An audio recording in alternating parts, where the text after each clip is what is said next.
ভূমিকম্প। আরে এই ছোট ভাই, এদিকে এদিকে আয়, কই যাইতাছিস তুই? আরে ভাই ভূমিকম্প হইতেছে, আমি তাড়াতাড়ি খোলা মাঠে যেতেছি।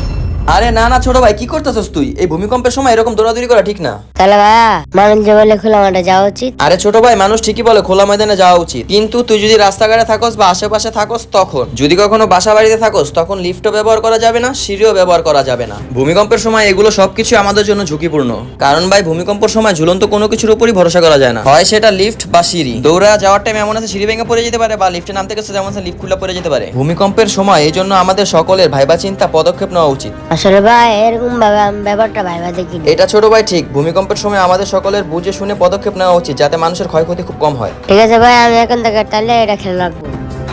আর হ্যাঁ, আপনারাও ভূমিকম্পের সময় উত্তেজিত না হয়ে খুব ঠান্ডা মাথায় ধীরে সুস্থে ভাইবা চিন্তা তারপরে পদক্ষেপ নেবেন। ভিডিওটি ভালো লাগলে একটি লাইক সাবস্ক্রাইব অবশ্যই করবেন। ধন্যবাদ।